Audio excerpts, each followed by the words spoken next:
Assalamu alaikum sayılı seyirciler. Haberler canlı yayında stüdiyada Elvina Halilova. Bugünkü yayınımızda böyle haberlerle tanıştım.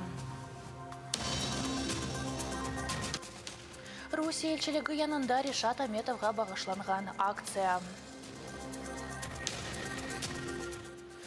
Ukrayna harbiyi Qrim işgali hakkında hatırladı. Ankara havalimanında koronavirus şubesinden acele uçak konması. Kiyev'deki Rusiya elçiligi yanında Rishad Ametovga bağışlangan referendum adlı akция keçirildi. 2014 senesi Rishad Qrim işgaline karşı narazılıklar keçirgen üçün işgalcilerinin birinci kurbanı oldu. Krimsos teşkilatı tarafından keçirilgen akciyada failler işgal etilgen yarımadada gayip oluvlar hakkında işlerinin tahqiqat etilmesini talap ettiler. Bugün Rusya Federasyası'nın elçiligi yanında 42. akция. Akciyani Kırım'da kayıp olganlarga bağışlayımız. Bugünkü kadar alyada tapılmagan 15 adam var. Крым, Украина. Крым, Украина. Крым, Украина. Крым, це Україна.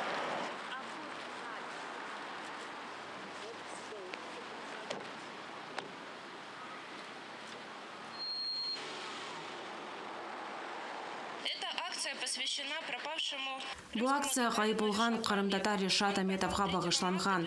O 2014 senesi Mart'ın 3'ünde Kırım'ın Nazirler Şurası yanında Rusya Federasyası'nın tecavüzi hareketlerine karşılık bildirip bir kişilik piket çıkıp kayıp oldu. Kırım Tatarının yakınığı kaydedilgen videoda görünüyor ki birkaç kişi harbi urbada sonra bu Kırım Samobranası temsilcileri olganı belli oldu. Onlar Ametov'un meydandan alıp kettiler, maşinaga oturttular ve belirsiz tarafka alıp kettiler. 2 haftadan son Kırım Tatar Karasov Bazar koyunan ortalan köyünde ölü tapıldı.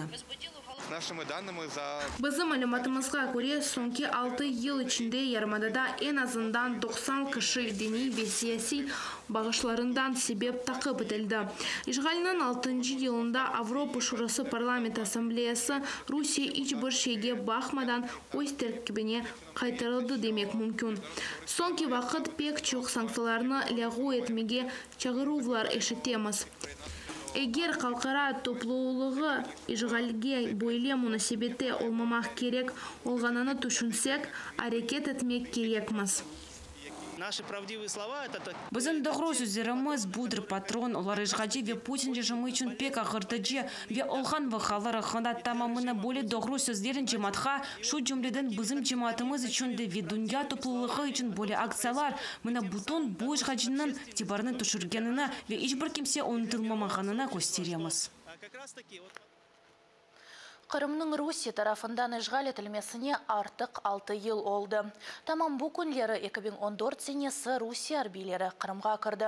Bundan son büyük narazılıklar Kamachav Ukrayna harbi bölgelerinin zapt edilmesi ve sahte referendum başlana. Bu vakayalarını o vakit Kırım'da hizmet etken Ukrayna harbi deniz kuvvetlerinin batalyon komandanı Yuriy Головашенко muhbirlerimizge anlattı. Политику, которую они проводили на протяжении предыдущих 10 лет, как они себя вели в том же Крыму, как себя вели российские военные, как они себя вели в Севастополе. В принципе, можно было от них ожидать, что они превратятся в врага. Вспомнить эти события, которые были там по поводу того, что они там позахватывали маяки, как они там украинский флаг бросали на землю. 2014 senesi Yuriy Головашенко перевальнейде 36. yalı muhafazasının Dağpiyade batalyonu komandanı edi. Onun kısmı tubunda Rusya bayrakları peyda olganını hatırlay. В принципе, мы были привыкшие к россиянам уже, потому что очень много совместных мероприятий проводилось, там, от ритуальных, общегосударственных до совместных учений и занятий.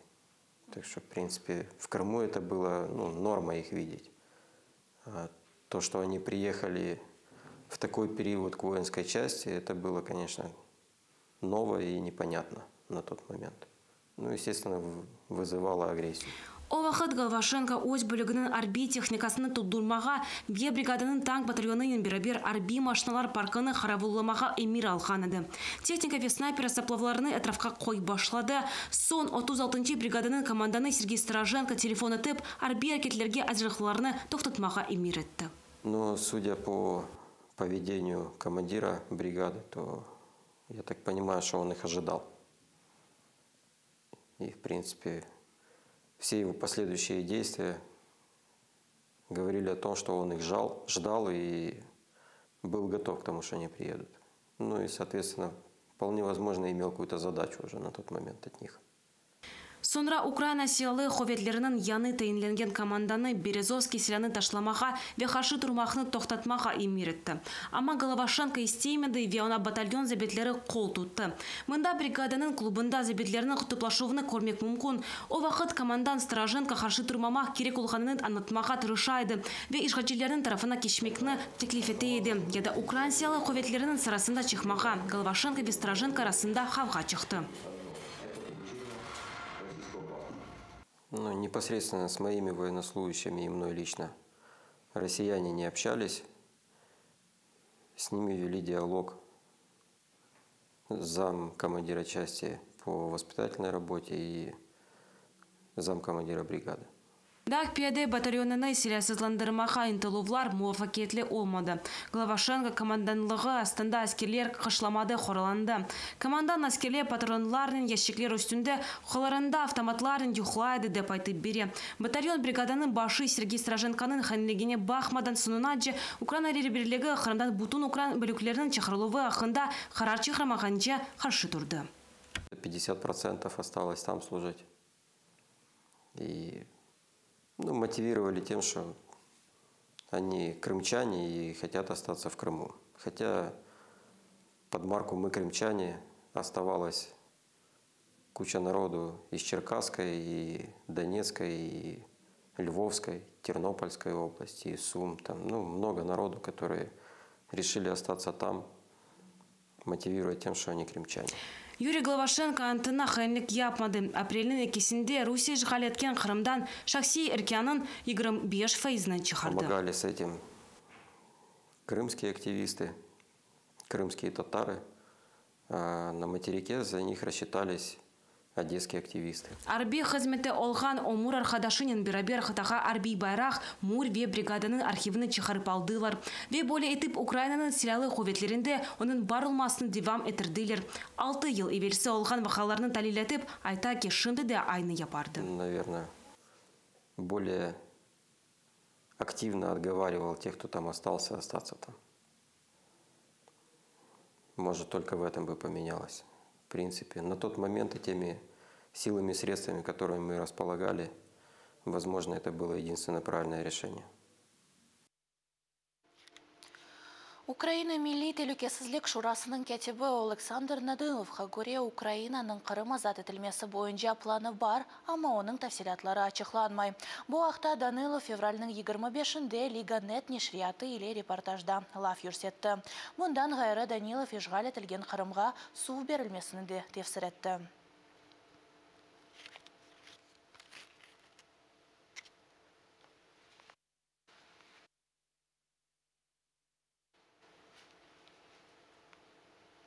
Украина тышышлер назиры Вадим Пристайков Қырым меселесінің музакере етілмесі үшін халқара платформа яратылмасына чағырды.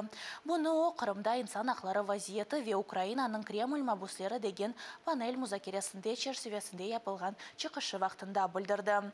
Назир ишғал етілген топырақларға халқара көзетіжелер көрсетілмесінің мұйымлігіні қайдетіп, яқында азат етілген Украин сияси мабуслерінің дешетлі тәжірибесі халқара топлылыққа алияда рус апысқанелерінде тұтылғанлар ақында қатырлатмақ керек деді чықышы вақтында Пристайко. Бірлескен мәретлер тәшкілаты веддігер халқара тәшкілатлар органларының қарыларына бақмадан біз халқара ұқуқны көрмемізлікке ұрған ешғадидеве тарафындан сәғысызлықны избатламаға девам етеміз.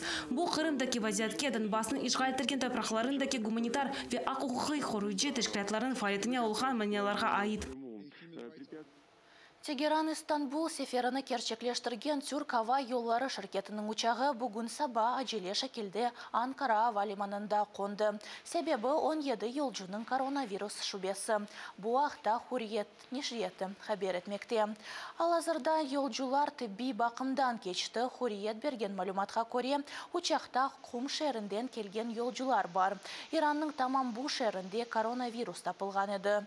132 yolcu ve учақ экипажы Анкарадаки хастаханелерде бірінде 14 күнлік карантинге қойылacak. Түркия сағлық сақлав назирі Фахритин Коджаның білдіргеніне көре, учақта олғанларының епісі түрк ватандашларыдыр. АТР телеканалы Авропа парламенті ве Авропа комиссиясына ярдым үшін мұражат етті.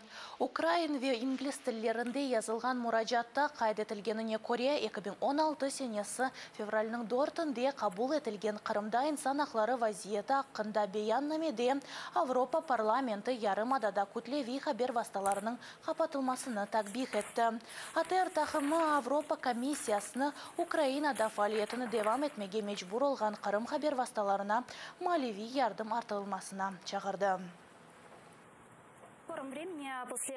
АТР телеканалының бұтын қадемлері bu екі мұражатына имзаламақ сон en yakın вақытта весеқалар Брюссельге yollanacak.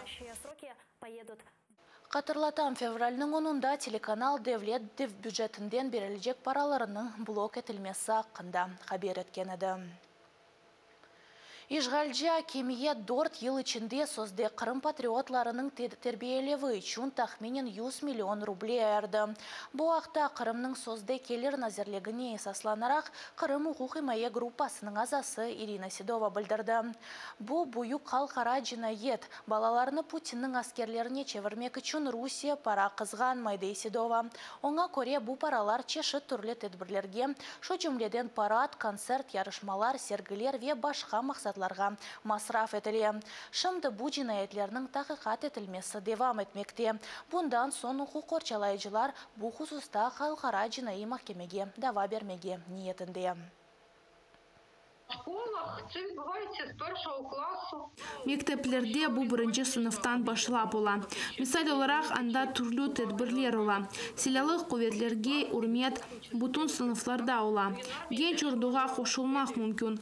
10 yaşında башлап. Нахимов оқуф йортуна 4-cı sınıftan. Түрлі тедбірлерде чешіт яшлы балалар ола. Статистикаға көре эпысы олып, Қырымда 6-сынан 17-ге яшылы тахминен 300 bin бала. Бұл Қырым идаресінің статистикасыдыр. Мен белесем en azından 1000 бала gençler ordusunda атта işgal акимиятынан тарқатқан малюматқа көре. Веда не қадар бала бұны мектепте көре. Телевизордан сиыр ете тасавур етелмес. Бұнені семен сағлықлашам, яйынларымызға қошылмаға ұнытмаңыз ве Facebook сәйфемізге абуне олыңыз. Көрішмек үзірем.